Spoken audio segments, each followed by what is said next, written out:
은혜 받으신 하나님 말씀 요한복음 12장 우리 12절에서 15절 말씀입니다. 우리 다 같이 말씀을 봉독하겠습니다. 그 이튿날에는 명절에 온 큰 무리가 예수께서 예루살렘으로 오신다는 것을 듣고 종려나무 가지를 가지고 맞으러 나가 외치되 호산나 찬송하려다 주의 이름으로 오시는 이 곧 이스라엘의 왕이시여 하더라. 예수는 한 어린 나귀를 보고 타시니 이는 기록된 바 시온 따라 두려워하지 말라 보라 너희 왕이 나귀 새끼를 타고 오신다 함과 같더라. 아멘. 저는 오늘 여러분과 함께 요한복음 12장 12절에 15절 말씀을 가지고 예수님의 예루살렘 입성 이란 제목의 말씀으로 은혜 나누고자 합니다. 그럼 먼저 특별히 유대인의 관점에서 보는 예수 그리스도의 종료주일 그날 예루살렘에 입성하시는 모습을 한번 생각해 보겠습니다. 성경을 보면 이 종료주일에 대해서 예루살렘에 입성하는 유대인들의 관점은 이렇습니다. 다윗 왕 아까 얘기했습니다. 메시아 더 나아가서 모세와 같은 선지자 그런 하나님 보낸 특별한 사람 강하고 능한 사람 예루살렘을 회복하는 사람 예루살렘을 회복하기 위해 입성하신 왕이라고 그들은 기대하고 있었습니다. 그렇기 때문에 모든 유대인들은 뭐하느냐 열광 안 할래야 안 할 수가 없습니다. 그가 이제 곧 로마에게서 속국에서 눌렸던 우리를 자유케 하시기 위해서 오셨다라고 그들은 외치기 시작했습니다. 예루살렘은 우리가 단순히 하는 성지가 아닙니다. 이 예루살렘을 통하여 왕권이 있는 것이 예루살렘입니다. 그렇기 때문에 예루살렘은 이스라엘의 중심과도 같습니다. 예루살렘 성전이 회복되는 것이 바로 하나님 나라가 회복되는 것과 동일하게 유대인들은 생각하고 있기 때문에 그렇습니다. 그렇기 때문에 그날은 예수 그리스도가 입성하시기 때문에 축제날이요 그동안 기다렸던 메시아 그가 왔다라고 찬양하는 날이라고 볼 수 있는 것입니다. 그러므로 구원자 바로 왕이신 예수님 맞이하며 한 마음이 되어서 다윗의 자손을 부르며 호산나 외쳤다라고 성경은 말하고 있는 것입니다. 요한복음 12장 13절입니다. 종려나무 가지를 가지고 맞으러 나가 외치되 호산나 찬송하려다 주의 이름으로 오시니 곧 이스라엘 왕이시여 하더라. 성경은 말하고 있는 것입니다. 이스라엘의 왕입니다. 그는 주의 이름으로 오신 분입니다. 호산나 그가 우리를 구원하실 것입니다. 그러면서 환영하며 열광했다라고 성경은 말하고 있는 것입니다. 그 입성하는 당시는 예수님을 아무도 막을 수가 없습니다. 예수님을 메시아라는 것을 부인하는 사람도 없습니다. 예수님이 왕으로 왔다는 걸 부정하는 사람이 없습니다. 모두가 한 마음으로 예수님은 왕이시다 외치는 날이 바로 종료주일이었다는 사실입니다. 성경을 보면 우리가 아는 것처럼 얼마 전만 해도 예수님의 예루살렘 입성을 반대하는 무리들이 누구였느냐 바리새인 그리고 대제사장이었습니다. 우리가 아는 그 사람들은 예수님이 했던 모든 사역을 부정했던 사람이었습니다. 예수님이 기적을 일으키면 이것은 사단의 역사가 일어난 것이다. 그런 바알세의 힘을 힘입어서 그런 역사를 이뤘다라고 비양난거리기 시작했습니다. 그러나 예수 그리스도가 그 예루살렘 올라가기 전 특별한 사건이 있었는데 그 사건이 유대인들의 마음을 돌이키게 만든 것입니다. 그 사건은 다른 것이 아니라 나사로가 죽었는데 살아난 사건이었습니다. 이게 왜 특별한 사건이냐면 죽은 사람이 살아나는 것은 유대인들은 부정할 수 없습니다. 이건 누가 하는 일? 생명의 주관자는 딱 한 분이십니다. 바로 하나님이십니다. 그러니까 나사로가 죽었다 살아난 것은 하나님의 역사라고 밖에는 말할 수가 없습니다. 그래서 성경에 말한 것처럼 유대인들이 그때부터 걱정되기 시작합니다. 예수님이 죽은 자를 살렸다고 그 살리는 그 순간부터 그들은 바빠지기 시작합니다. 그 전에 있었던 많은 일들을 얘기할 때는 여러분들 미혹하지 마십시오. 신기한 거 보여준다고 해서 따라가지 마십시오. 병든 자를 치료한다고요. 그 병든 자를 치료한 것 그걸 당신이 맞습니까? 그 사람이 정말 눈먼 사람이 맞습니까? 그 사람을 불러다가 정말 날 때부터 눈 멀었느냐? 네가 정말 안진뱅이가 맞느냐? 그러면서 사람들에게 말하기를 이 사람이 거짓말하는 것이라 속지 마라. 원래 보던 사람이었다. 원래 일어났던 사람이었다. 예수님이 오히려 너희를 미혹한다라고 얘기했습니다. 그런데 죽은 자가 살아난 것은 이건 어떻게 할 수가 없습니다. 예수님이 어떤 분이라 그는 생명의 주관자라. 그 소문이 엄청나게 퍼지기 시작했습니다. 그러니까 이 대장과 그리고 더 나아간 바리새인들은 이분이 예루살렘에 올라갔다는 큰일 나겠다. 우리의 주도권은 뺏길 것이고 그리고 로마와 전쟁이 일어날지도 모르겠다. 만약 예루살렘으로 올라가서 그분이 내가 왕이다. 이스라엘을 독립하고자 한다면 백성들은 열광할지 모르겠지만 로마가 가만히 있겠는가? 망대에서 우리의 모든 것을 보고 분명히 우리를 해하려고 할 것이라고 이야기했던 것입니다. 성경을 보겠습니다. 바로 요한복음 11장 46절에서 48절까지 말씀입니다. 그 중에 어떤 자는 바리새인들에게 가서 예수께서 하신 일을 알린 일이 죽었다 살아난 나사로 살아난 사건입니다. 이 일을 알린 거예요. 이에 대장들과 바리새인들이 공회를 모으고 이르되 이 사람이 많은 표적을 행하니 우리가 어떻게 하겠느냐? 만일 그를 이대로 두면 모든 사람이 그를 믿을 것이요. 그리고 로마인들이 와서 우리 땅과 민족을 빼앗아 가리라니. 이야기가 이 얘기입니다. 그를 믿으니 우리를 믿지 않을 것이니 주도권을 뺏길 것이고 또 하나는 뭡니까? 로마가 우리를 가만히 안 있을 것이니 이것은 전쟁으로 갈 것이라. 그렇기 때문에 그들이 목숨을 걸고 예루살렘으로 올라오는 예수님을 막으려고 했다는 것을 성경은 말하고 있는 것입니다. 그런데요, 예루살렘에 올라가면 올라갈수록 군중들은 열광하기 시작했습니다. 그들은 입소문이 나기 시작했습니다. 예수님이 죽은 자를 살리셨대. 그랬더니 죽은 자를 살린 거로 끝나는 것이 아니라 그동안 예수님이 하신 모든 일이 하나님이 하신 일이라고 그들은 선포하기 시작했습니다. 오병의 기적을 그들은 목격했습니다. 하나님께서 하신 일들을 그들은 목격했습니다. 그리고 무리변에 포도주 된 사건을 그들은 목격했습니다. 눈먼 자가 눈을 떴다. 진짜 눈먼 자가 눈을 뜬 거였구나. 안진뱅이가 진짜 일어난 거구나. 하나님의 역사가 나타나는구나. 그는 하나님이 보내준 위대한 선자구나. 그리고 죽은 자까지 살아났으니 누가 우리를 막겠는가? 라고 얘기하면서 예수님이 오시는 것을 기뻐하여 준비했다라고 성경은 말합니다. 그래서 그날로부터는 예수님이 어디 있다 신고하는 사람도 없고 예수님을 해하는 사람도 없고 해코지 하는 사람도 없었다라고 성경은 말합니다. 점점 유대인들은 나사로 사건 이후에 예수님을 믿는 사람들이 더하여졌다라고 성경은 기록하고 있습니다. 그래서 성경에 이렇게 얘기합니다. 요한복음 12장 11절에 나사로 때문에 많은 유대인이 가서 예수를 믿음이라라 성경은 말하고 있는 것입니다. 이제 그들은 얘기합니다. 바리새인 대장은 얘기합니다. 우리의 주도권의 문제가 아니라 군중들이 이제 돌아섰다. 완전히 한마음이 돼서 예수님을 왕으로 섬기려고 하니 우리가 이를 어찌 막겠는가. 이제 그를 죽이려고 했다는 우리가 죽을지도 모르겠다라고 생각을 했습니다. 그래서 그들은 예수님께 줄을 타야겠다고까지 생각했던 것을 확인할 수 있습니다. 한번 볼까요? 요한복음 12장 19절에 이렇게 기록되어 있습니다. 바리새인들이 서로 말하되 볼지어다 너희 하는 일이 쓸데없다. 보라 온 세상이 그를 따르는도다 하니라 성경은 말하고 있는 것입니다. 그러니까 그들은 뭐합니까? 대제사장, 바리새인, 서기관, 예수님을 믿었던 모든 사람들마저도 예수님은 왕이시다. 예수님은 선지자다. 죽은 자를 살렸으니 우리가 무슨 말 하겠는가? 예수님을 왕으로 추대해야겠다. 빨리 예수님을 맞이하지 않으면 우리가 오히려 어려울 수 있다라고 생각을 했습니다. 그래서 그들은 예수님에게 한 마음이 되어서 예수님을 섬기고자 모였다라고 성경 기록합니다. 여기서 보니 그 사람들만 예수님을 모인 것을 아닙니다. 유대인만 그 자리에 있던 건 아니죠. 명절에 예배로 올랐던 수많은 유대인들뿐만 아니라 이방인들마저도 예수님을 보고자 했다라고 성경은 말합니다. 성경에 보면 이렇게 얘기합니다. 갈릴리 베데스다 사람 빌립에게 가서 이야기합니다. 제자에게 가서 말하기를 선생이여 우리가 예수를 뵙고자 합니다. 헬라인 몇 명은 가서 예수님을 만나고 싶다고 하는 대목이 성경에 기록되어 있습니다. 또 그뿐만인가요? 예수님이 하셨던 많은 사람 맞은편 동네까지 소문이 나가지고 예수님을 보고자 해서 예루살렘에 이미 인산이라로 모였다는 것을 성경은 또한 기록하고 있습니다. 그러다 보니 예수님이 말 한마디면 그때는 모든 것이 열립니다. 예수님이 말하면 주님께서 하시겠다 하면 그것을 막을 사람이 아무도 없었다는 것을 성경은 말합니다. 바로 종료주의 때는 예수님의 인기가 가죽 하늘 끝까지 올라갈 때요. 예수님이 무슨 말만 한마디 딱 하면 많은 사람들이 어떻게 하느냐, 예수님 주님께서 쓰신다면 모든 것 주님께서 하십시오. 나의 것이 주님의 것이고 주님을 위해서 모든 걸 할 수 있겠습니다. 고백했던 상황이 어떤 상황이냐, 바로 종료주일 그 전날이었던 것을 성경 기록하고 있습니다. 한번 보면 이렇게 되어 있습니다. 마태복음 21장 1절에 3절 한번 보세요. 그들이 예루살렘 가까이 가서 감난산 벳박에 이르렀을 때 예수께서 두 제자를 보내심에 이르시되 너희는 맞은편 마을로 가라. 그리하면 곧 매인 나귀와 나귀 새끼가 함께 있는 것을 보리니 풀어 내게로 끌어오라. 만일 누가 무슨 말을 하거든 주가 쓰시겠다 하라. 그리하면 즉시 보내라 하시니 성경 말합니다. 누구도 모르는데 예수님께서 쓰신다고 하니까 어떻게 합니까? 즉시로 보내주라. 그냥 풀어서 주는 것을 확인할 수 있습니다. 나귀는 귀한 재산입니다. 아무도 타지 않는 그 나귀 새끼는 굉장히 귀한 재산입니다. 그런데 예수님이 쓰시겠다고 하니까 예수님이 쓰신다고요? 그러면서 즉시 보내주는 장면이 성경에 기록되어 있습니다. 그러니까 예수님께서 원하시면 모든 것을 할 수 있는 것이 다 세팅된 것이 바로 종료주일 그 전날의 모든 상황인 것을 확인할 수 있습니다. 이때는 예수님을 모르는 사람이 아무도 없습니다. 이때는 예수님의 가는 길을 막을 자도 아무도 없습니다. 예수님이 무슨 말만 하시면 그대로 충성하겠습니다. 고백했고 협조했습니다.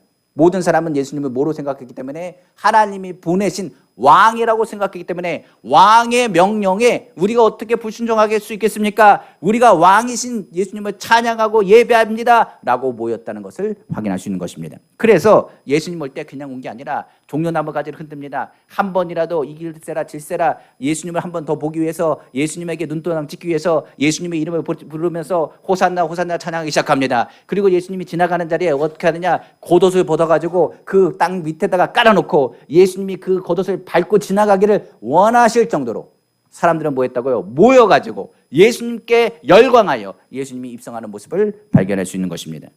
오늘날 교회는 이 왕이신 예수님을 찬양합니다. 그러나 그 시각은 조금 다릅니다. 유대인들은 이스라엘에 독립할 왕으로서 한마음이 돼서 예수님을 찬양하고 축복한 날로 기록되어 있지만, 우리는 예수님이 이 종료주의를 기점으로 해서 고난당하실 것을 이미 알고 있습니다. 예수님이 이 십자가 사건을 통하여 승리의 행진이라고 말하지만, 고난과 역경의 십자가 길을 선택하신 길인 것을 우리는 이미 알고 있기 때문에, 이 종료주의는 왕이신 주님이 하나님 앞에 영광을 돌리고 많은 이들에게 입성할 때 축하 찬양을 받고 있지만은, 그 길이 결코 쉽지 않은 길인 것을 우리는 이미 알고 있기 때문에 그렇습니다. 그래서 우리는 종료주일 유대인들과는 다른 관점에서 예수님을 바라봐야 됩니다. 그럼 우리가 예수님이 입성하시는 몸, 우리가 아는 것처럼 우리 몸은 하나님의 성전입니다. 종료주일에 우리는 그러면 예수님을, 어떠한 예수님을 바라봐야 될지를 한번 생각해 봐야 된다는 것입니다. 첫 번째, 우리가 기억하십시오.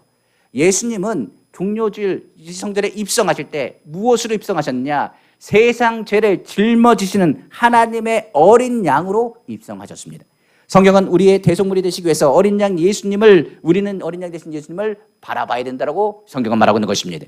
우리가 이번 종료주의를 통하여 고난 중간에 우리가 바라봐야 될 것은 누굴 바라봐야 되냐? 세상 죄를 짊어지시는 예수님을 바라봐야 됩니다.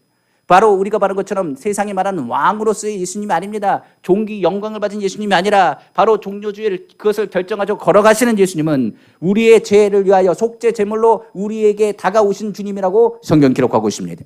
이사야는 우리의 고난을 친히 담당하신 종으로서 도수장으로 끌려가는 어린 양으로 예언하고 있습니다. 바로 이사야서 53장 5절에 7절입니다. 그가 찔림은 우리 허물 때문이요 그가 상함은 우리 죄악 때문이라. 그가 징계를 받으며 우리는 평안을 누리고 그가 채찍에 맞으면 우리는 나음을 받았도다. 우리는 다 양 같아서 그릇 행하여 각기 제 길로 갔거늘 여호와께서는 우리 모두의 죄악을 그에게 담당시키셨도다. 그가 곤욕을 당하며 괴로울 때에도 그의 입을 열지 아니하였으며 마치 도수장으로 끌려가는 어린 양과 털 깎는 자 앞에서 잠잠한 양같이 그의 입을 열지 아니하였도다. 성경은 말하고 있는 것입니다. 우리가 아는 것처럼 호산나 하나님을 찬양하며 예배하는 우리의 모습을 한번 생각해 봅시다. 그러면 그 호산나 찬양하는 그 찬양의 의미는 바로 우리의 죄를 위해서, 우리의 허물을 위해서 십자가를 지시기 위해서 세상 죄를 짊어가는 어린 양의 모습을 우리는 발견하게 되는 것입니다. 예수님이 예루살렘에 입성하는 것은 무엇을 제거하기 위한, 로마를 제거하기 위한 것도 아니고 다른 이들을 제거하기 위해서 오는 것이 아니라 악을 제거하시고 선을 행하시기 위해서 이 땅에 오셨다라고 성경은 말하고 있는 것입니다. 침례 요한은 예수님을 봤을 때 딱 한눈에 알아봤습니다. 그리고 예수님을 바라보면서 이렇게 외쳤습니다. 요한복음 1장 29절에 이튿날 요한이 예수께서 자기에게 나오심을 보고 이르되 보라 세상 죄를 지고 가는 하나님의 어린 양이로다. 성경 기록하고 있는 것입니다. 침례 요한은 십자가로 지기 전, 사역하기 전 침례 받으러 온 예수님을 보면서 이렇게 얘기했습니다. 세상 죄를 짊어가는 하나님의 어린 양 아닙니까? 우리가 보는 예수님은 우리의 죄를, 우리의 허물을 용서하시기 위해서 대속물로 오신 분인 것을 성경은 우리에게 분명히 말씀하고 있는 것입니다. 예수님은 다윗과 같은 사자로 온 게 아닙니다. 예수님은 어린 양으로 오셨습니다. 어린 양이 뭘 할 수 있겠습니까? 어린 양은 싸울 수 있는 건 아닙니다. 전쟁을 일으킨 게 어린 양이 아닙니다. 어린 양이 오는 것은 대속물이 되기 위한 제사의 용품밖에 되지 않습니다. 그는 산제물이 되셔서 우리의 죄를 용서하시기 위해서 그 피를 흘려 하나님과 우리와의 관계를 화목케 하시기 위해서 이 땅에 오신 것입니다. 이래서 결단하여 결정하고 그 걸음을 예루살렘으로 입성하신 것입니다. 예수님은 십자가에 집중하셨습니다. 이는 하나님께 드려지는 산 예배, 산 제물이 되기 위함이었다라고 성경은 말하고 있는 것입니다. 그러니까 사람들은 열광하고 칭송하고 찬양을 해도 예수님의 마음은 어떨까요? 무겁습니다. 그들의 악한 것을 이미 알고 있습니다. 그들이 변화될 것을 알고 있습니다. 그들이 찬양하는 그 입술로 예수님의 십자가에 못 박으러 외칠 것을 이미 예수님은 알고 계셨습니다. 그러나 그것을 알면서도 불구하고 예수님은 뭐기 때문에? 어린 양이기 때문에 싸우려고 오는 것이 아니라 하나님 이 사람들의 죄를 용서해달라고 대속물로 오셨다는 것을 우리 다시 한번 생각해 봐야 되는 것입니다. 두 번째로 예수님의 종료주일, 바로 오늘날 우리가 아는 것처럼 입성하실 때, 예루살렘 입성하실 때 우리는 어떤 예수님을 봐야 되느냐? 나귀 새끼를 타고 들어가시는 예수님을 보아야 된다라고 성경은 말하고 있는 것입니다. 예수님이 나귀 새끼를 탔습니다. 아까 얘기했습니다. 예수님의 인기는 하늘을 찌르고 있습니다. 예수님은 왕입니다. 많은 사람들이 얘기할 겁니다. 무슨 나귀를 타십니까? 백마 정도는 타셔야죠. 아니면 멋있는 말을 타셔야죠. 아니면 마차를 타셔야죠. 아니면 많은 사람들을 동원해가지고 군대도 인용하고 많은 사람들이 축가 속에 들어가셔야 되지 않겠습니까? 개선 장군처럼 들어가야 로마도 두려워할 것 아니겠습니까? 예수님 강한 왕 아니십니까? 강한 왕으로의 모습을 최신을 지켜달라고 얘기했을지 모르겠습니다. 그런데 예수님은 나귀 새끼를 불렀습니다. 그리고 나귀 새끼를 타고 가셨다고 성경은 말하고 있습니다. 이는 다른 것이 아닙니다. 십자가의 길을 거는 그것도 하나님의 명령이요. 더 나아가서 나귀 새끼를 타는 것도 자신의 뜻이 아니라 하나님의 뜻이었기 때문에 그렇습니다. 성경은 말합니다. 예수님이 나귀 새끼를 탔다는 것은 바로 하나님의 종인 것을 말하고 있습니다. 많은 사람들은 왕에게 열광했지만 예수님은 다른 사람들의 의미를 이야기를 듣지 아니하시고 무엇을 이야기했느냐? 하나님의 종으로서 하나님의 말씀을 그대로 응하기 위해서 이 땅에 오셨다고 성경은 말하고 있는 것입니다. 왜 나귀의 새끼를 탔냐? 성경이 이렇게 얘기합니다. 스가랴 9장 9절에 시온에 따라 크게 기뻐할지어다 예루살렘에 따라 즐거이 부를지어다 보라 내 왕이 내게 임하시나니 그는 공의로우시며 구원을 베푸시며 겸손하셔서 나귀를 타시나니 나귀의 작은 것 곧 나귀 새끼니라. 뭘 타야 된다고요? 하나님께서 나귀 새끼를 타라고 명령하셨습니다. 그래서 예수님께서는 어떻게 하느냐? 나귀 새끼를 타신 것입니다. 하나님께서 명령하신 것이 사람의 말을 듣는 것이 아니라 하나님이 기뻐하신 것이 무엇인지를 알고 하나님의 뜻대로 순종한 것입니다. 성경에 뭐라고 했느냐? 예수님이 오신 이유는 왕으로 접대받기 위해서 이 땅에 오신 것이 아닙니다. 왕으로 오셨지만은 섬김을 받으려 하는 것이 아니라 도리어 섬기려 했다고 말하고 자기 몸을 대속물로 주려 함이라고 성경은 기록하고 있기 때문에 그렇습니다. 우리가 아는 마태복음 20장 28절이죠. 인자가 온 것은 섬김을 받으려 함이 아니요 도리어 섬기려 하고 자기 목숨을 많은 사람의 대속물로 주려 함이니라고 성경은 말하고 있는 것입니다. 그러니까 예수님이 이 땅에 오신 건 죽으러 오신 것입니다. 십자가 지시고 그 고난 당하시러 오신 것입니다. 누가 명령하셨기 때문에? 하나님이 명령하셨기 때문에 그렇습니다. 나의 원대로만 없이고 아버지 뜻대로 되길 원합니다. 주님 나귀 새끼 타라면 나귀 새끼 타는 것이고 주님이 죽으라면 죽는 겁니다. 예루살렘 입성하시면서 우리의 모든 죄와 허물을 짊어지시기 위해서 가시는 예수님의 모습을 발견해야 됩니다. 이것은 우리가 얘기하는 건 절대 순종의 모습입니다. 예수님이 하나님께 얼마나 성실하셨는지를 우리에게 보여준 것입니다. 우리 보고 가라고 하면 죽음의 길인 걸 알면서도 가는 사람이 과연 몇 명이나 되겠습니까? 근데 이것은 하나님의 말씀이고 하나님의 뜻을 이루기 위해 가는 걸음이라. 십자가의 길이 바로 주님이 원하시는 길인 것을 성경은 말하고 있기 때문에 그렇습니다. 나귀 새끼를 탄 것, 왕이 나귀 새끼를 타고 들어온 모습을 한번 생각해 보십시오. 왜 나귀 새끼를 타나? 말도 아니고 마차도 아니고 다른 사람의 환영 속에 가는데 나귀 새끼로 오는 모습, 처음에는 사람들이 그럴 겁니다. 선지자니까 그런가 보다라고 얘기할지 모르겠습니다. 그런데 예수님을 찾으려고 해도 예수님이 보이지 않습니다. 그날 이후로 왕으로 삼으려고 했는데 예수님은 도망가시고 산으로 올라가 한적한 곳에 기도하시고 내려오시니 사람들은 예수님을 볼 수가 없습니다. 그런데 그 예수님에 대한 이미지가 무슨 이미지로 들려지느냐? 나귀 새끼를 타고 다니는 예수님의 모습을 자꾸만 생각할 수밖에 없습니다. 그는 강한 왕이 아닌가 보다. 그는 오히려 예언자가 아닌가 보다.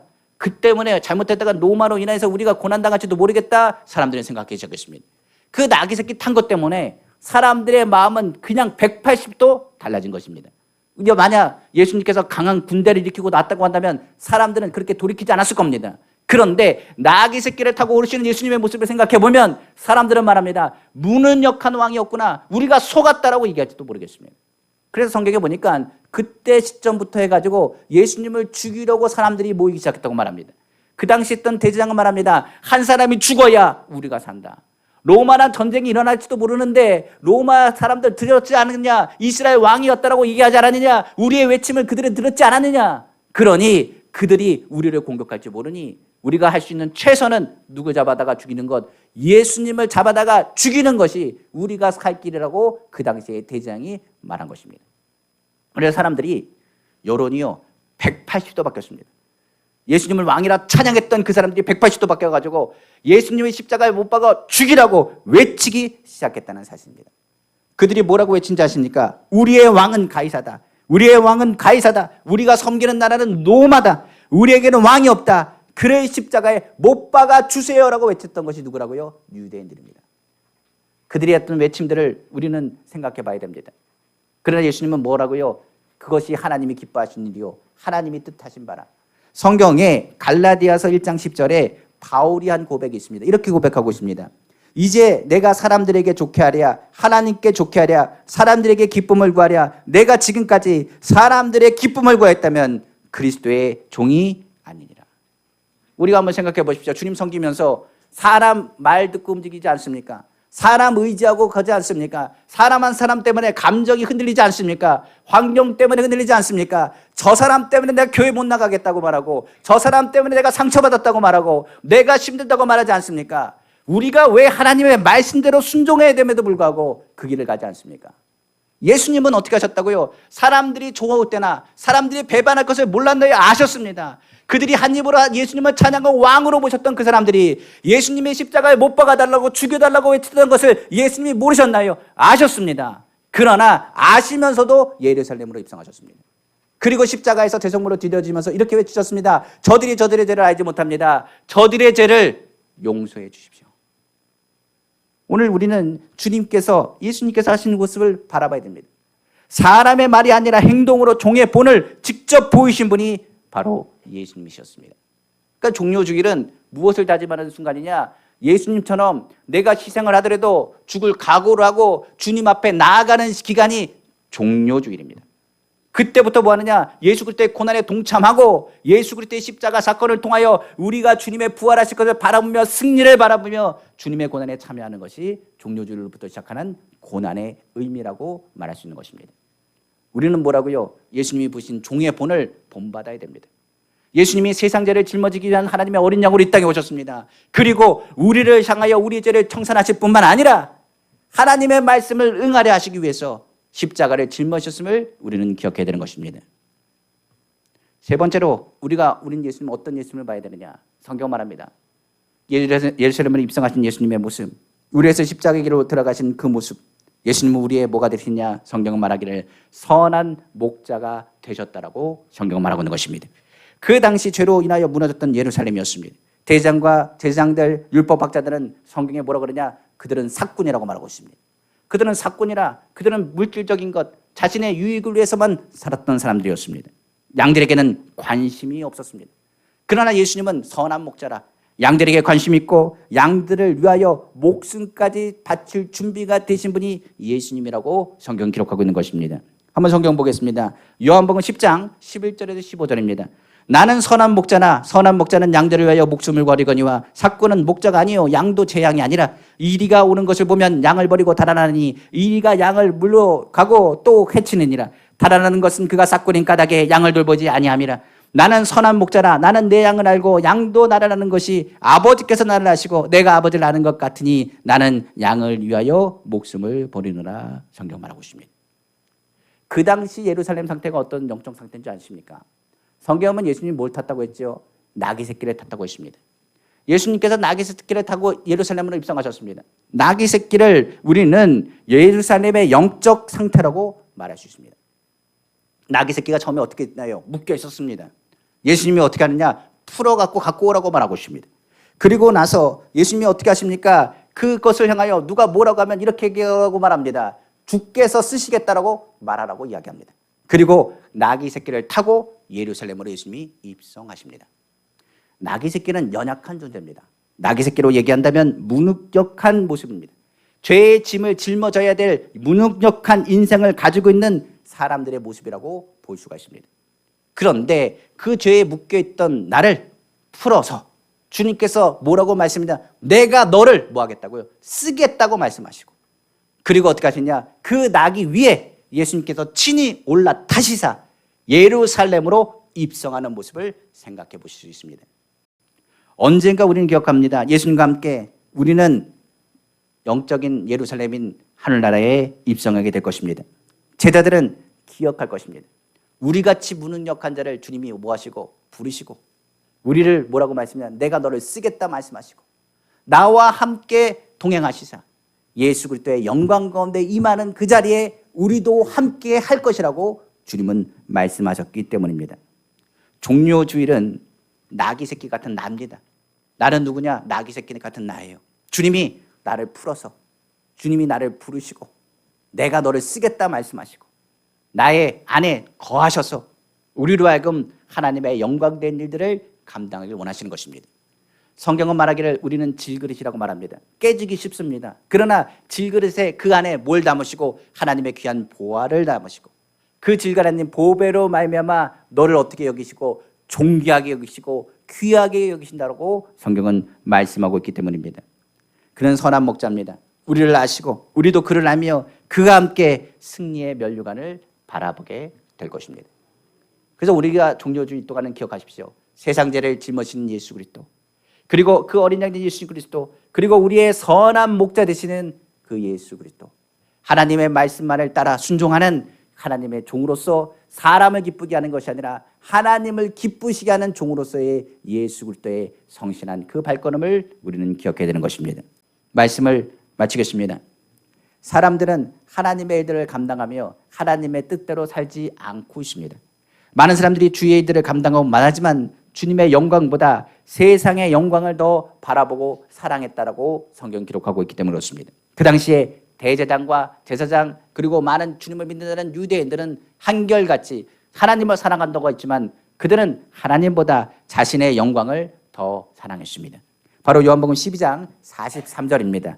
그들은 사람의 영광을 하나님의 영광보다 더 사랑하였더라. 오늘 본문에서 얘기한 말씀처럼 그들은 자신의 영광을 더 사랑하여 하나님을 따르지 못했습니다. 오늘 고난중간 기간 동안 우리는 우리의 죄를 청산하신 예수님을 기억하고 더욱 사랑하셔야 됩니다. 우리는 주님의 은혜를 기억하는 사람입니다. 우리는 주님의 뜻을 이루기 위해서 예수 그리스도께서 나귀를 새끼를 다시고 우리에게 겸손히 다가오신 것처럼 묶여있던 우리를 부르시고 내가 너와 함께 하겠다 말하며 우리를 세우신 것처럼 오늘 선한 목자 되신 주님과 동행하여 승리의 발걸음 다 되기를 다시 한번 예수 그리스도의 이름으로 축원합니다. 기도하겠습니다.